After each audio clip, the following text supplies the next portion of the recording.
जय हिंद दोस्तों, क्या हाल चाल है। स्वागत है आपका हमारे आज के नए वीडियो में। और आज अपने इस वीडियो में हम फ्यूचर टेंस के बारे में पढ़ेंगे। ठीक है, तो इसमें सबसे पहले ये फ्यूचर देखते हैं। क्या देखेंगे? FUTURE future. अब देखिए, फ्यूचर टेंस का मतलब होता है भविष्य काल। क्या होता है? भविष्य काल। भविष्य काल का मतलब ये है कि जो भी काम, ठीक है, भविष्य में होने वाला है उसके बारे में ये बताएगा, तो उसको हम फ्यूचर टेंस कहते हैं। यहाँ पर टेंस लगाना भूल गए, ठीक है, यानी कि भविष्य काल। इसमें जो भी काम रहेगा वो भविष्य में होगा। अब ये जो फ्यूचर टेंस है ना, ये भी 4 टाइप में बांटा हुआ है। सबसे पहला है सिंपल फ्यूचर टेंस। ठीक, तो चलिए इसी के बारे में पहले देखते हैं कि सिंपल फ्यूचर टेंस किसे कहते हैं, इसका स्ट्रक्चर क्या है, डेफिनेशन, इन सभी चीज के बारे में। तो देखिए, ये जो सिंपल फ्यूचर टेंस है ना, इस टेंस का यूज किस लिए किया जाता है, पहले थोड़ा इसी चीज के बारे में देख लेते हैं। तो इसका अगर यूज के बारे में मतलब से बात करते हैं, तो इसमें ना जैसे कोई साधारण सा कोई काम है, ठीक है, और वो भविष्य में होने वाला है, तो उसको मतलब दर्शाने के लिए हम सिंपल फ्यूचर टेंस का यूज करते हैं। या फिर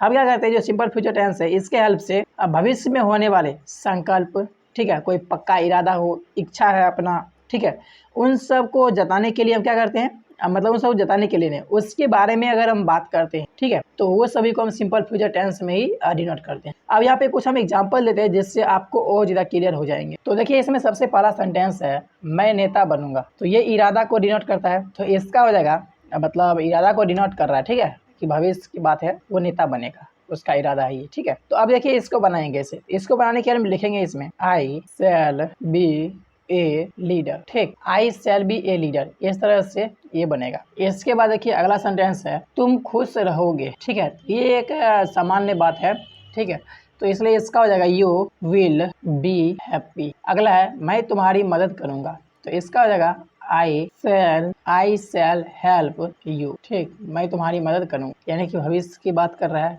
ठीक है, और प्लस में उसका इरादा, इच्छा, इस तरह से मान सकते हो, या फिर सामान्य काम के बारे में बात कर सकते हो। ठीक है, तो इसके लिए यूज किया गया है। तो इस तरह से ये बन जाएगा। अगला इसमें, वे लोग शीघ्र आएंगे। तो इसका हो जाएगा दे विल कम सून। ठीक, यानी कि वे लोग शीघ्र आएंगे, जल्दी आएंगे, इसके लिए ये बना हुआ है। ठीक है, तो इस तरह से ये बनता है। अब इसमें हम ये जानते हैं कि हम इसका पहचान कैसे करेंगे। तो अभी तक आपने देखा होगा, आप इसके हिंदी सेंटेंस को देखिए, इसमें क्या है लास्ट में, गा गे। तो इस तरह से, तो इसमें गा गे है, आगे भी होता है गा गे गी, इस तरह के ये सब रहता है। तो जे सेंटेंस के यानी हिंदी वाक्य के अंत में गा गे गी रहता है, ठीक है, तो उसको सिंपल फ्यूचर टेंस के अंतर्गत समझा जाता है। अब उसको बनाने के लिए हम शैल बी विल बी का यूज करते हैं। पहले सब्जेक्ट फिर शैल बी विल बी, इस तरह से यूज होता है। कहीं पर बी का यूज होता है, कहीं पर नहीं होता है। तो इस तरह से हिंदी वाक्य का पहचान होता है गा गे गी को देख करके। ठीक है, जब इसको हम ट्रांसलेट करते हैं तब उसमें हम शैल विल का यूज करते हैं हेल्पिंग वर्ब के रूप में, और पहले सब्जेक्ट फिर उसके बाद शैल या विल,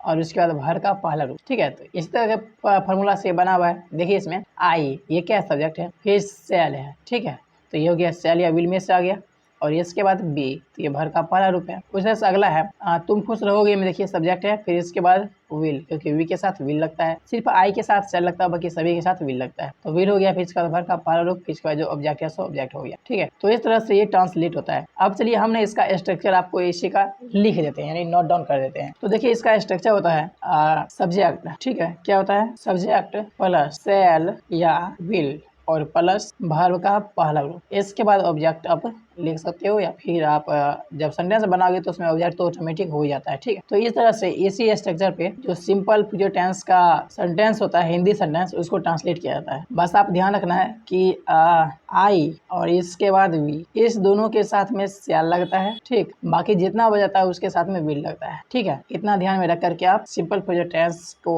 बना सकते हो। अब देखिए फ्यूचर टेंस का इसका जो अगला टाइप है वो है फ्यूचर प्रोग्रेसिव टेंस। इसका पहचान क्या होता है, तो इस तरह के जो फ्यूचर प्रोग्रेसिव टेंस होते हैं ना, इसके हिंदी वाक्य में उसके लास्ट में आपको, ये सेंटेंस जो है या फिर वाक्य है, उसके लास्ट में आपको ता रहूंगा, ती रहेगी, ते रहेंगे। ठीक है, तो इस तरह के वर्ड से वो अंत होते रहेगा।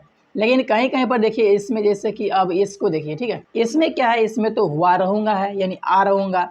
फिर इसमें क्या मामला है, तो ये भी तो फ्यूचर प्रोग्रेसिव का है, लेकिन ये कैसे होगा, इसके लास्ट में तो ता रहूंगा, ते रहूंगा, यानी ता के बाद रहूंगा, रहेंगे, रहेंगी, ये सब तो नहीं लिखा हुआ है। तो इसमें क्या है, इसको ना यूजेज या इसके यूजेज से आप समझिए इसको। ठीक है, इसमें क्या होता है कि आपको जो भी सेंटेंस रहेगा उससे ये पता चलेगा कि कोई भी काम फ्यूचर में, ठीक है, होता रहेगा। ठीक है, किसी भी खास समय पर वो होता रहेगा। तो इस चीज़ को डिनोट करने के लिए या बोध कराने के लिए हम फ्यूचर प्रोग्रेसिव टेंस का यूज करते हैं। अब इस तरह के सेंटेंस को अगर हम बनाते हैं तो फिर इसमें कौन सा स्ट्रक्चर लगाते हैं? तो इसका स्ट्रक्चर बहुत ही सिंपल सा होता है, सब्जेक्ट ठीक प्लस शैल या विल प्लस बी, और इसके बाद वर्ब का चौथा रूप लिख सकते हैं या वर्ब का आईएनजी फॉर्म जो होता है ये लिख सकते हो, इसके बाद ऑब्जेक्ट, ठीक है। और इसी स्ट्रक्चर पे जो फ्यूचर प्रोग्रेसिव टेंस है उसके सेंटेंस को यानी उसके हिंदी वाक्य को अंग्रेजी में ट्रांसलेट किया जाता है। तो इतना से लगभग आप ये समझ गए होंगे कि कैसे इसको ट्रांसलेट करना है। चलो अब चलिए इसको ट्रांसलेट करते हैं। सबसे पहला है मैं खेलता रहूंगा,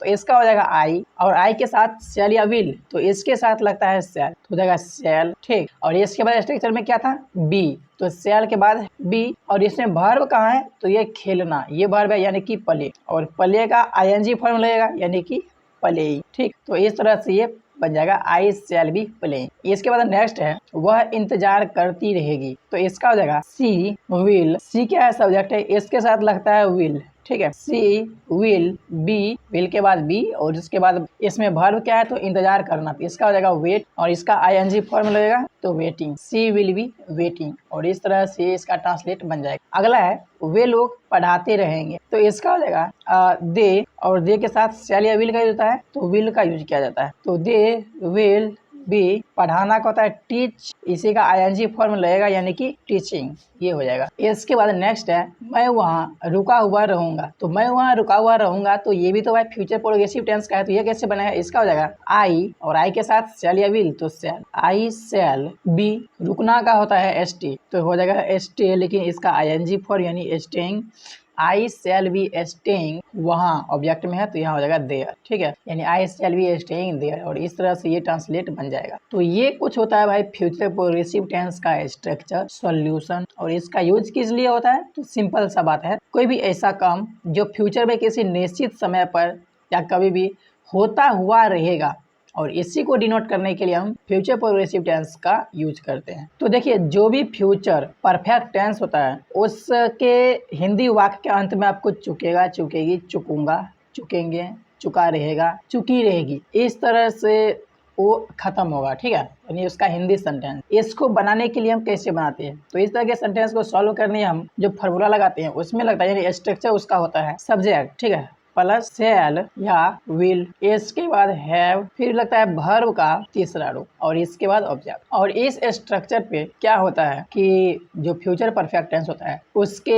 हिंदी वाक्य को अंग्रेजी में ट्रांसलेट किया जाता है, ठीक। अब देखिए एक चीज ध्यान दीजिए, जो फ्यूचर परफेक्ट टेंस होता है इसका हम यूज किस लिए करते, तो इसका यूज हम किसी भी तरह के भविष्य में कोई काम है और वो एक निश्चित समय पर समाप्त तो हो जाता है, ठीक है, तो उसी को डिनोट करने के लिए ना हम इस तरह के फ्यूचर परफेक्ट टेंस का यूज करते हैं। अब इससे कुछ एग्जांपल देखिए, इसमें सबसे पहला है मैं खेल चुकूंगा, मतलब क्या हुआ, मतलब ये हुआ कि फ्यूचर में ऐसा बोल रहा है कि जब तुम मिलोगे तब, या जब तुम कोई काम करोगे तब मैं क्या कर चुकूंगा, खेल चुकूंगा, यानी कि ये काम खत्म हो गया, यानी काम मतलब काम खत्म हो चुके। यहाँ पे गलती लिख दी, खले लिखा गया खेल, ठीक है, तो यानी ये क्या हो गया, ये फ्यूचर परफेक्ट टेंस का सेंटेंस है। इसको हिंदी में कैसे ट्रांसलेट करेंगे, तो इसके लिए इसमें लिखेंगे आई shall have, I shall have, ये तो हो गया इसका स्ट्रक्चर से। इसके बाद भर, तो भर क्या है, खेलना, तो यहाँ होगा प्ले, और इसका तीसरा फॉर्म लगेगा यानी कि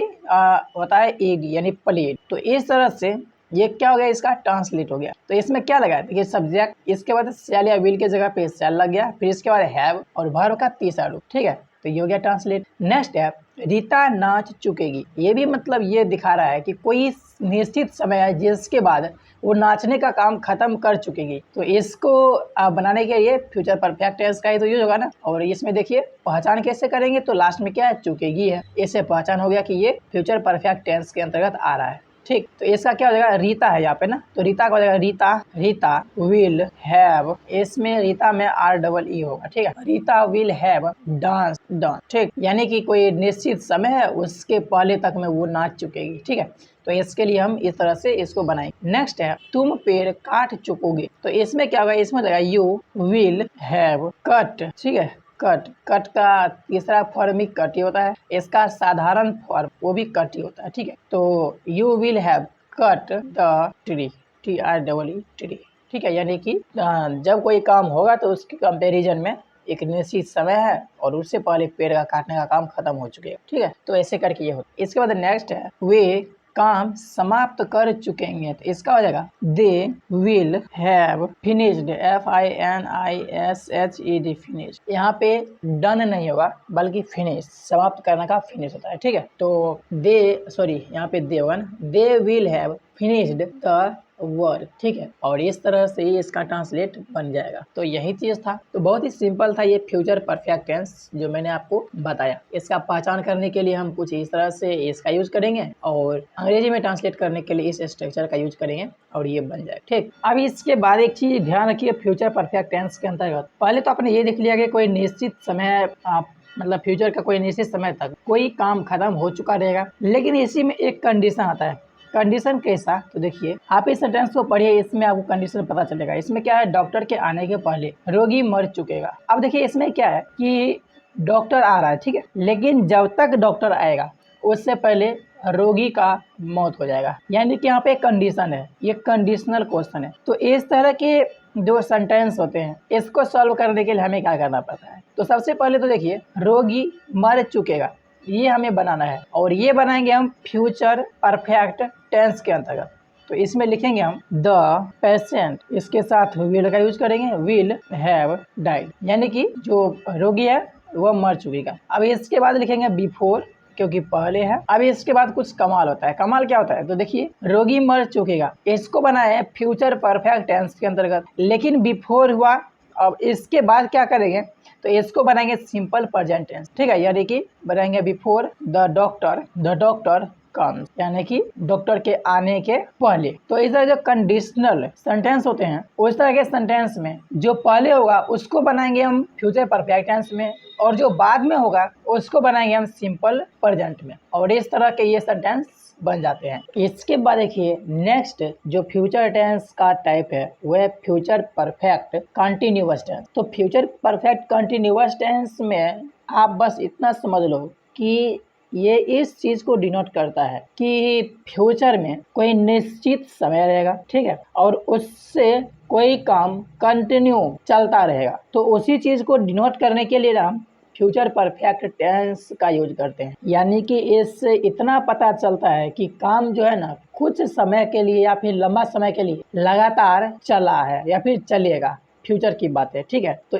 इस तरह से पता चलता है। अब इसमें पहचानने का क्या तरीका होता है, यानी फ्यूचर परफेक्ट कंटिन्यूअस टेंस का कोई वाक्य है, ये कैसे पहचानेंगे, तो देखिए इसके लिए क्या होता है कि आपको हिंदी वाक्य के लास्ट में ना ता रहूंगा, ती रहूंगी, ते रहेंगे, ता रहेगा, ती रहेगी, ते रहोगे, इस तरह से ये सब लिखा होगा, यानी इसी से वो हिंदी वाक्य खत्म होगा। लेकिन उसमें गौर करने वाली बात यह है कि इस तरह से जब ये सब लिखा रहेगा ना तो इसके ठीक पहले आपको पीरियड ऑफ टाइम या फिर पॉइंट ऑफ टाइम रहेगा, यानी कि समय बताएगा। हो सकता है वो समय पॉइंट करे किसी समय को, जैसे कि 9 बजे से, या फिर हो सकता है कि वो सिर्फ आपको एक पीरियड बताए, जैसे कि वर्षों से, कई दिनों से। ठीक है, तो इस तरह से या तो पीरियड ऑफ टाइम बताएगा, यानी टाइम रहेगा उसके पहले यानी इसके पहले, या फिर पॉइंट ऑफ टाइम रहेगा, तो उसमें आपको ये सब देखने को मिलेगा।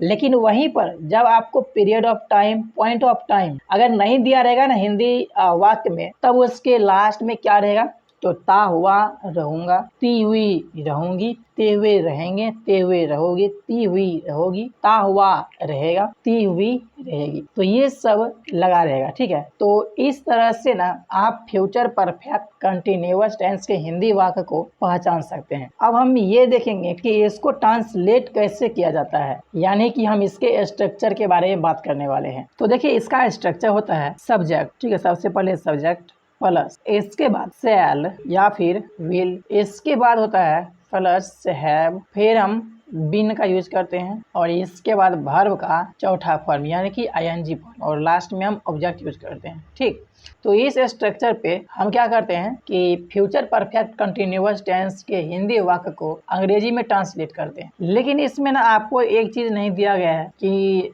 जब सीन्स पीरियड ऑफ टाइम या पॉइंट ऑफ टाइम रहता है ना, तो क्या करते हैं कि उसके पहले सिंस या फोर का यूज करते हैं। तो ये चीज इसमें नहीं दिया हुआ है, लेकिन जब आप ट्रांसलेट करोगे उस तरह के सेंटेंस रहेंगे हिंदी वाक्य, तो उसको आप अंग्रेजी में ट्रांसलेट करते समय ये आपको ध्यान रखना होगा। अब किस चीज के बारे में बात कर रहे हैं, तो इसके लिए हम इसमें जो एग्जाम्पल लिए थे ना, सबसे पहले हिंदी सेंटेंस, उसको देखते हैं। अब देखिए ये है सेंटेंस, ठीक है। तो ये तो भाई फ्यूचर परफेक्ट कंटिन्यूअस टेंस का सेंटेंस है, लेकिन हम इसमें पहचानने का तरीका देखेंगे, ठीक है। और जितने भी उसके मतलब स्टेप होते हैं ना, सारे स्टेप को फॉलो करेंगे, जिससे कि समझ बहुत ही अच्छे से आए। तो सबसे पहला देखिए सेंटेंस है, मैं सुबह से खेलता रहूंगा। तो इसको सबसे पहले करेंगे कि पहचानने का काम करेंगे। तो सबसे लास्ट में देखिए क्या है, ता रहूंगा। तो आपने ये देखा था कि जब भी अगर ता रहूंगा, ती रहेंगी, ते रहेंगे, अगर ये सब रहेगा तो उसमें क्या होगा कि उसके पहले पॉइंट ऑफ टाइम या पीरियड ऑफ टाइम होना चाहिए। तो क्या इसके पहले पॉइंट ऑफ टाइम है, तो यहाँ पे देखिए है, कहीं का पर पीरियड ऑफ टाइम भी रहेगा,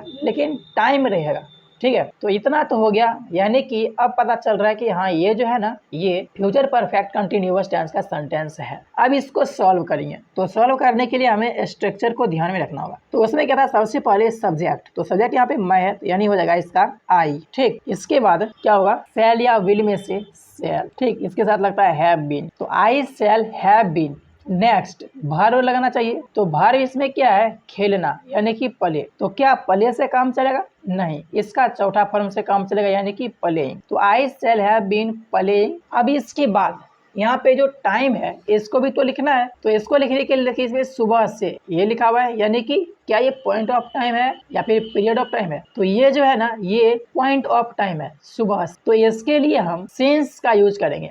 लेकिन एक चीज ध्यान रखिए कि फ्यूचर टेंस में ना सिंस या फोर, इसके जगह पर ना मतलब सिंस या फोर में से जो सिंस होता है, सिंस के जगह पे सिंस ना लिख करके फ्रॉम लिखते हैं, और फोर के जगह पे फोर ही लिखाता है। तो ये तो पॉइंट ऑफ टाइम है, यानी सिंस लगना चाहिए, लेकिन सिंस लिखेंगे नहीं, फ्रॉम लिखेंगे, यानी कि फ्रॉम मॉर्निंग, ठीक। और इस तरह से ये क्या हो जाएगा, बन जाएगा। नेक्स्ट है, हम लोग 2022 ईस्वी से काम करते रहेंगे। तो सबसे पहले सेंटेंस कौन से टेंस का है, कौन से टाइप का है, ये पहचानने का काम होना चाहिए। तो इसमें देखिए ते रहेंगे, इससे पता चलता है कि ये जो है फ्यूचर टेंस के अंतर्गत फ्यूचर परफेक्ट कंटिन्यूअस टेंस का है, सेंटेंस है, और इसके पहले यहाँ पे टाइम भी दिया हुआ है। तो यानी कि इतना तो कंफर्म हो गया कि ये फ्यूचर परफेक्ट कंटिन्यूअस टेंस से वाक्य लिखा हुआ है।